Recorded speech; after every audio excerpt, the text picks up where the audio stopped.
ሰላም ሰላም ጤና ይስጥልን ውድና የተከበራችሁ የዩቲዩብ ቤተሰቦቼ እንዴት ናችሁ? ሰላም ናችሁ ወይ? እኔ ያለው እግዚአብሔር ይመስገን እጅግ በጣም ደህና ነኝ። ቤተሰብ ሁላችሁም በያላችሁበት የእግዚአብሔር ሰላም ይብዛላችሁ። እኔም ደህና ነኝ አለው። ቤተሰብ እንግዲህ የመጣሁት ያው አብርሃምን ሁላችሁም አይታችሁታል። አብርሃም በእውነት እንደዚህ የሚሆነው የት ለመድረስ እንደሆነ እኔ አላቅም። ይሄ ልጅ በላያችን ላይ እንደው ያለን ኃጢያት አልበቃ ብሎናል። ሌላ መቅሰፍት እንዲመጣብን ነው። የእውነት ኢትዮጵያ ዝናቡ አልዘንብ ብሏል።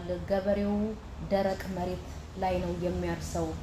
ክረምቱ እንደ በፊት ክረምት አይደለም እያሉ ብዙ እንሰማለን። ያው ስንደውልም ደግሞ እንጠይቃለን። እኔ በበኩሌ እጠይቃለሁ። እንዴት ነው ክረምት? እንዴት ነው ዘንድሮ ዝናቡ እያልኩኝ እጠይቃለሁ። እውነቴን ምክንያቱም ገበሬው ካላረሰ አይደለ? ገበሬው ካላረሰ ገበሬው ደግሞ ምርታማ ፍሬያማ ካልሆነ የከተማው ሕዝብ አይኖርም። የከተማ ሕዝብ የሚኖረው በገበሬው ጉልበት ነው። ገበሬው ባመረተው ምርት ነው። እውነቴን ነው። ስለዚህ ለመሬቱ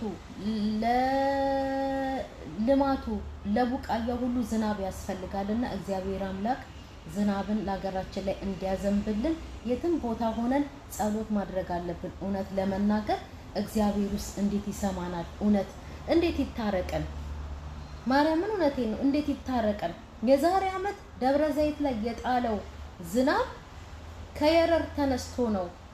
እኔ እህቴ ስትነግረኝ ተረፋችሁ ወይ? እኔ አላወኩኝም መዝነቡን። በነጋታው ደውለው ነው አልቀን ነበረ አሉኝ። ከዛም በኋላ እየደወልኩኝ እንዴት ነው ተረፋችሁ ወይ ምናምን እያልኩ መጠየቅ ጀመርኩኝ። እና እንዴት ነው ብዬ ስጠይቅማ ነገሩን የረር ተራራ ከዛ ላይ ነው ተነስቶ እንዲህ ጥቁር እያምዘገዘገ የመጣው አሉና ደብረ ዘይት ጭፍጭፍ እያደረገው። ስንት ቤት ነው የፈረሰው መሰላችሁ? ቤተ ክርስቲያን፣ መስጊድ፣ ምን ሁላችሁም አይታችሁታል። ይሄ ሁሉ አልመለስ ስላልን የራሳችን ጥፋት፣ የራሳችን ከንቱ ስራ፣ የራሳችን ይሄ በቃ እግዚአብሔርን ደስ የማያሰኝ ለስጋችንም እንኳን አልጠቀመንም። ማርያምን እንኳን ለነፍሳችን እንኳን እግዚአብሔር ሊደሰትበት ይቅርና ለስጋችንም አልጠቀመንም። በሽተኛ ነው የሚያደርገን ይሄ ክፉ ስራችን ማለት ነው። ስለዚህ አብርሃም ይህን ቆሻሻ ስራ ነገ ለልዑል ለልጁ እንኳን አያስብም። የሌሎቹን ልጆች ይተዋቸው እሺ፣ የራሱን ልጅ አያስብም። ነገ ይሄ ቅርስ ነው ለልጆቼ፣ ቪዲዮ የሚቀመጥ ነው፣ ይሄ ሚዲያ ነው። ነጭ ወረቀትና ሞኝ የያዘውን አይለቅም ይባላል። ትክክል ነው። ይሄ የሚቀመጥ እነሱ ራሳቸው ካላጠፉት በስተቀር እነሱ ጋር ቢያጠፉትም ሌላ ሰው ጋር ሊኖር ይችላል። ይሄ ነገር ገባችሁ አይደለ? የኛ ሰው ደግሞ እንደዚህ አይነት ነገር ስብስብ አድርጎ ማስቀመጥ ይወዳል ከመልካሙ ይልቅ ማለት ነው። ስለዚህ ትላንትና ሩታን አልፈልግም፣ ሄርሜላንም አልፈልግም። እኔ ምርጫዬ መርጫለሁ። አዲስ ሴት ይዞ መጣ። ይሄ ምንድነው? እሺ እንግዲህ አሁን ይሄ ልክስክስነት፣ ውሻነት፣ ይሄ ድመትነት ነው እንጂ እውነቴን ነው። ድመትነት አይገርማችሁም? ዝንጀሮ ሚስቱን አሳልፎ እንደማይሰጥ ባለፈው በደንብ አድርጌ ተመልክቻለሁ። እኔ ዝንጀሮ ሚስቱን አሳልፎ አይሰጥም። ሌላ ዝንጀሮ ወንድ እንኳን ሚስቱ ጋር ከመጣ ተነካክሰው ነው እንትን የሚሉት። አሳልፎ አይሰጥም ዝንጀሮ ሚስቱን። የእውነት አብርሃም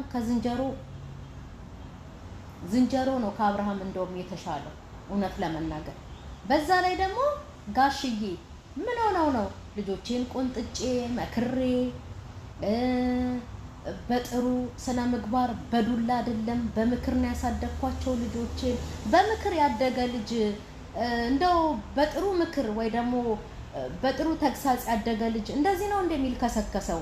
በየሜዳው ወጥቶ ልጅ አስወለደ ተወ፣ እዛ ጋር ቀረበት አደረገ ተወ፣ እዚህ ጋር ደግሞ ሌላ ሴት። ነገ ደግሞ ማን ትመጣለች? ለምንድን ነው ዝም የሚሉት? ድሮ አሉ ውፍረት የሀብታሞች መገለጫ የድሎት ምናምን ነገር መገለጫ ድሮ እንደዛ ነው ውፍረት። አሁን ደግሞ ውፍረት በጣም ተጠልቷል። ምክንያቱም ከበስተኋላው የሚመጣ ብዙ የጤና መዘዞች አሉ።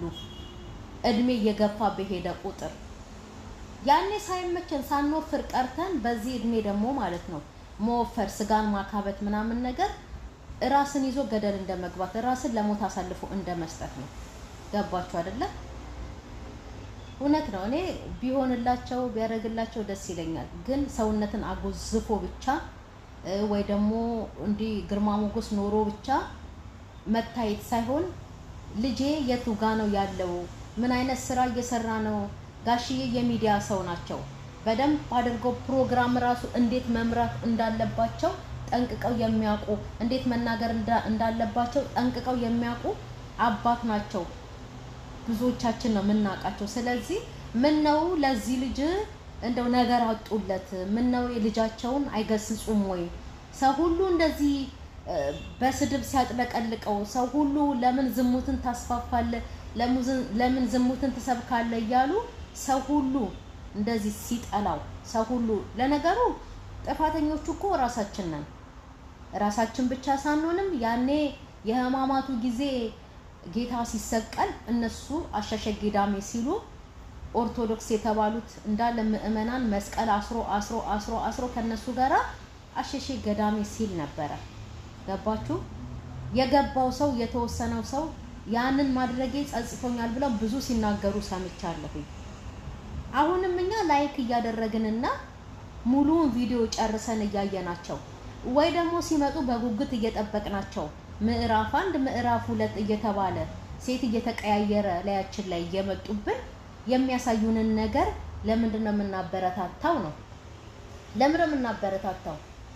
አትወጡም? አንሰብስክራይብ እያደረጋችሁ ውጡ። ሩትዬ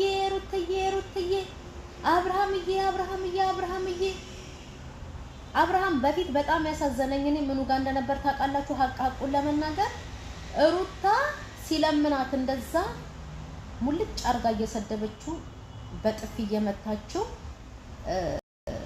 እንትን ባለ ሰዓት የዛን ሰዓት አሳዝኖኛል። አሁን ግን አያሳዝነኝም። አሁን እንዴ ልጆቼን እየበከለብኝ ነው።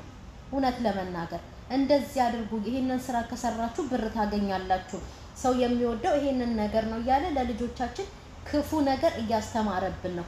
ዝሙትን እያስፋፋ ነው። ትላንትና ወለደ ከሩታ ጋራ ተፋታ ተባለ። ሄርሜላን እንዴት ተመናቅሮባት እንደሄደ ራሱ እንዴት ተመናቅሮባት ና እንኳን ብላ እንዲህ ስትይዘው እንዴት እንደዚህ ብሎ ደረቱን እንትን ብሎ ዝንጀሮ ማርያምን እንደዚህ አይነት ነገር አታበረታቱ። የታሉ ቤተሰቦቹ? አይቆጡም ወይ?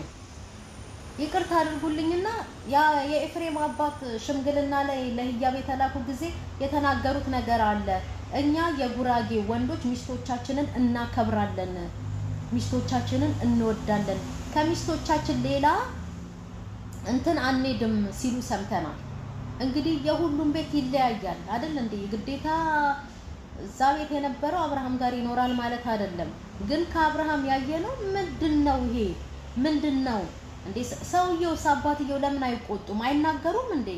እንደዚህ ተዝረክርኮ የመጣውን ብር ቢቀርስ ምንድነው እንዴ?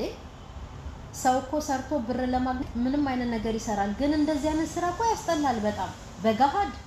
አብርሃም እኮ መተኛት ሆኖ እየቀረው። ሰብስክራይብ እያደረጋችሁ ላይክ እያደረጋችሁ በጉጉት እየጠበቃችሁ የምታዩ አየት አድርጉና የማይስማማ ከሆነ እስከ መጨረሻው ገፍታችሁ ሄዳችሁ አይታችሁ የማይስማማችሁ ከሆነ ውጡ፣ ጨርሳችሁ አትዩላቸው። እናንተ በጉጉት እየጠበቃችሁ ባያችሁላቸው ቁጥር እነሱ ደግሞ ምዕራፍ 1 2 3 4 10 እያሉ እላያችን ላይ የሴት ጋጋታ፣ የወንድ ጋጋታ፣ የዝሙት ጋጋታ እያዙ ይመጡብናል። ይሄንን ነገር ለምን ታበረታታላችሁ እንዴ? ቡዜስ ብትሆን የውሸት እንደሚሰሩ ታውቃለች። ትልቅ ሰው ናት። ዴቭም ቢሆን ተማርኩኝ የሚለው ቃላቶቹ ምርጥ የሆኑ እሱም ቢሆን ለምንድን ነው ወንድሙን አይ ወንድሜ እንደዚህ አይነት ስራ እኮ አይሆንም ይቅርብን ብሎ የማይመልሱት ልጁን እንዴ? ምን ጉድ ነው እንዴ? ዝሙት በአደባባይ መከሰስ ቢቻል እኮ መክሰስ ይቻላል። አይቻልም ነው ወይስ ህጉም ስራው ነው? እኛ ምን አገባን ሊል ይችላል። እኔ አላቅም። ግን በራሱ በቃ ቢያቆም እንደዚህ አይነት ነገር ንገሩት እስቲ። አቁም እንደዚህ አይነት ነገር ማንንም አይመክርም ትውልድን ያጠፋል በሉት ማርያምን